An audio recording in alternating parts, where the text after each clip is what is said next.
Merhaba değerli izleyenler. Bugün çok değerli arkadaşlarımızla beraberiz. Aslında bunların hepsi bizim gönül dostlarımız. Kerkük'ten de var, Tataristan'dan da var, Anadolu'dan da var, Trabzon'dan da var burada.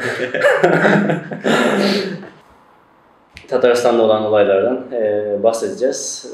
Çok değerli kardeşimiz olan Nail'den bahsetmek istiyorum. Kendisi araştırmacı, yazar ve aynı zamanda bizim gibi sürgünde kendi devletinin, kendi milletinin bağımsızlığını için uğraşan bir diğer gönüldaşımız ve dava arkadaşımız. Türk Bakışı gazetesinin sahibi aynı zamanda yani editörü.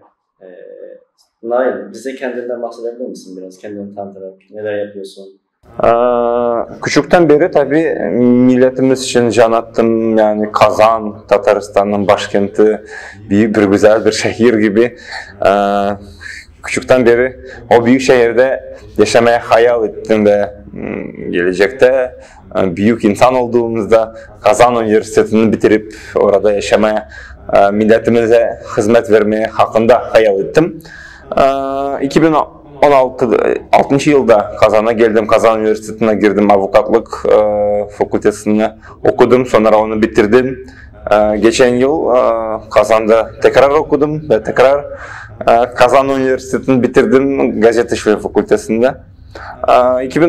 2007'den beri Tatar Milli Harekatı'nda katılıyorum ve sonra Tatar Milli Harekatı liderlerinin birisi oldum. Yani farklı projeler yaptığımdan sonra tabii bizde nasıl olur? Yani bizde Tatar milliyetçiliği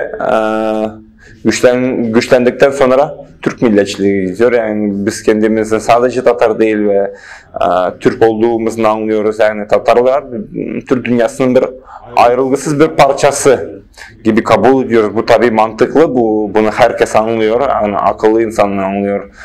Tabii biz kendimizin Tatar diyoruz ama Türk ailesinin, büyük Türk devletinin, halkların birisi olduğunu da anlıyoruz ve yanımızda güzel kardeşlerimiz Tatar, Çuvaşlar, Başkurtlar olsun, Kazaklar ve diğerlerini olduğunu da iyi anlıyoruz.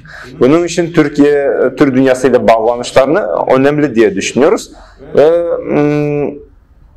Tatar halkları ile birlikte Türk milli bilinçliliği için de mücadele vermeye başladık. Yani bu konuda Tatarlar arasında da siz sadece Tatar değilsiniz, siz Türk de yani sizin kardeşleriniz var ya, o arkadaşlarla arkadaşlığını daha da yükselendirmek önemli ve birleşmek önemli diye fikirlerin dağıtma konusunda çalışmaya başladık ve bildiğimiz kadar Türk dünyasında farklı kurultaylar var, boş konuşmalar var, insanlar toplanıyorlar, internette, sosyal medyada Türk Birliği, Türk dünyası hakkında çok konuşuyorlar ama aslında bu konuşmaların faydası o kadar yok. Yani bir yıl 2014'te bir kurultaydan sonra, Türk dünyasının kurultayından sonra dedik ki bu kurultayların bu kadar faydası yok ki bizde bir fayda olsun.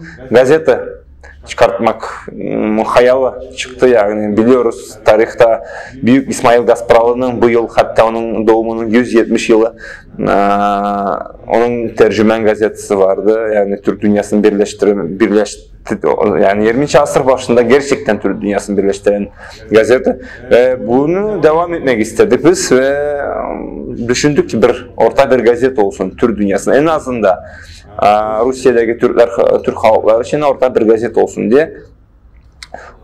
Yani ismin bunu uzun zamandır yani düşünemedik ne olsun diye. Sonra kafamıza geldik yani başımıza geldi. Türklerin her zamanda tarihte binlerce yıl bizim tüm dünyaya siyasete, kültüre, sanata falan olsun kendi bakışımız var. O da Türk bakışı. Sonra biz bunun ismini de Türk Bakışı diye verdik yani Rusçasının Türkski Vzгляд adlı ve 2015'ten beri bu gazeteni çıkartıyoruz. Türk toprakları da var tabii Gagauzi olsun, Suriye'de Türkler olsun yani bizim Uygurlar olsun falanlar olsun yani çok Türklerimiz sesleri gelmiyor. Bu gazetemiz desteğiyle oradaki Türklerin sesini Türkiye'de göstermek istiyoruz, anlatmak istiyoruz. Yani Türk Bakışı o sadece bizim arkadaşlarımızın sesi olacak gazete diye düşünüyoruz. Çünkü biz sadece internette paylaşmalar beğeniyoruz.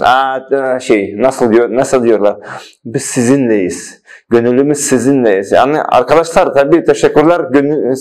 Gönülleriniz bizimle olduğunuz önemli de ama bu gönüllerden başka bir iş yapmamız lazım. En azından sen... Evet, tabii. Çünkü eğer de biz işe geçmesek, yani iş yapmasak, her birimiz kendi yerinde, kendi imkanına göre iş vermesek Türk halklarının birlikleri için, arkadaşlıklar için, gücü için bir şey olmayacak. Turan kurulmayacak. Bunun için her kişi, yani mesela mühendis olursan mühendis olarak çalış. Avukat olursan avukat olarak çalış. Çünkü mesela bugün ne kadar zulüm, ne kadar baskı her yerde Türkler için. Yani avukat olarak destek ver. Sen mesela öğretmen olduğun bilim bir şey çocuklara tabii. Bunu söylemek ve bunu davet etmek istiyorum. Yani arkadaşlar sözde değil, işte Türk birliğini kurmak önemli. Evet, çok güzel tanımladınız. Aslında ben sorularımı da cevaplamış oldunuz. Gazetede bir şey dikkatimi çekti. Burada mesela diğer lehçelerdeki, şiirlerdeki Türklerin hepsinin ağzından birer sözlerin aynı olanlarını özellikle örnek olarak koymuşsunuz. Bunun amacı nedir? Ben bir şey düşündüm de mesela burada dilimizin ne kadar ortak olduğunu, bizim ne kadar çok ortak yanımızın olduğunu ima mı ediyor veya ona mı yönlendiriyor diye düşündüm. Ama sizin ağzınızdan bunları dinlemek istiyorum. Ben kendimden bir örnek söylemek istiyorum. Yani Tataristan'da yani biz tabii biliyoruz yani Türk dilli halklar olduğumuz, yani Türkiye ile Kazakistan falanlarla. Ama insanlar bunu yabancı değil diye düşünüyor.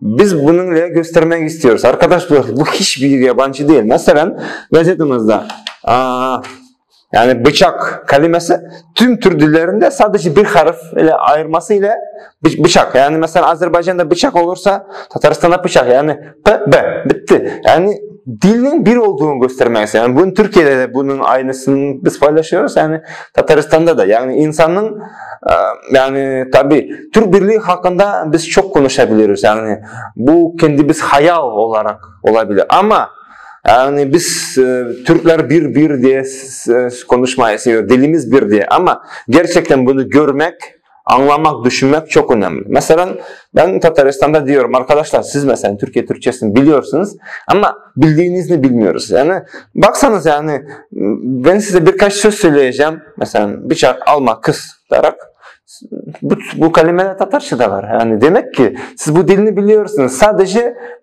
birkaç harf ayırması var. Yani sadece bu lekçe ayırması olarak. Şive değişmesi. Bitti. Yani biz Türklere o dillerin o kadar yakın olduğunu göstermek istiyoruz ki tıpatıp aynı olmasa da Saddam döneminde, ondan önceki dönemde de biz de benzer şekilde sorunları yaşadık.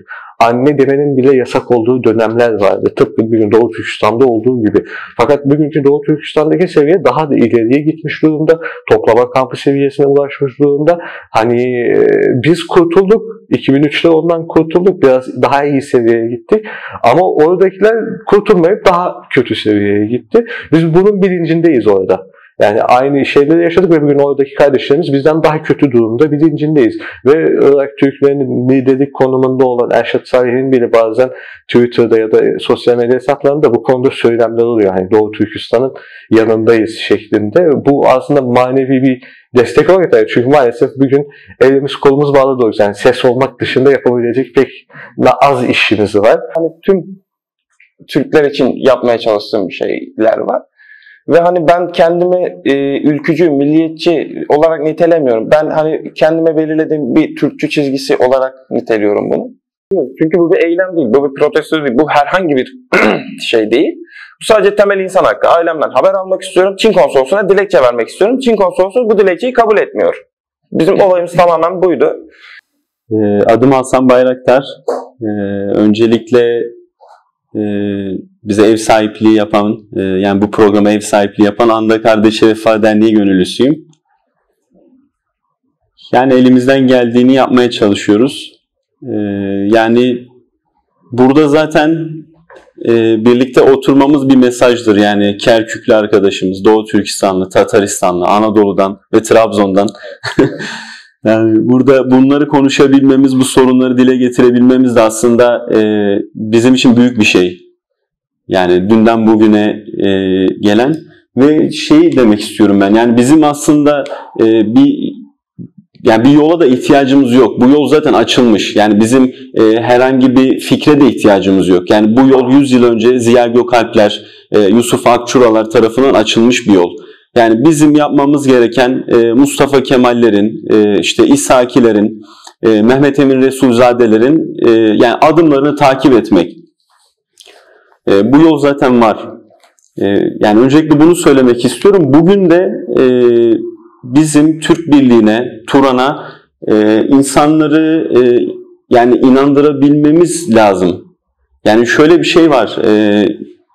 Batıdan doğuya, güneyden kuzeye çok geniş ve yani jeopolitik olarak, stratejik olarak yani çok büyük bir topraklara sahibiz.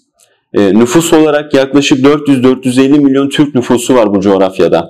Yani yeraltı kaynakları zengin. Özellikle Doğu Türkistan'da, Kazakistan'da yani bize yetecek kadar, dünyaya hükmedecek kadar diyeyim. Yani bütün şartlar aslında var elimizde. Yani ihtiyacımız olan tek şey milletimizin şuur sahibi olabilmesi. Yani bunu da çok şükür işte böyle sahneleri görünce insan umutlanıyor. Yani Kerkük'ten, Tataristan'dan, Doğu Türkistan'dan Türk gençlerinin yani aynı fikirde, aynı sözde birleşmiş olmaları, aynı dilde birleşmiş olmaları. Yani burada çok güzel konuşuyoruz, anlaşabiliyoruz. Fikirlerimizi dile getirebiliyoruz.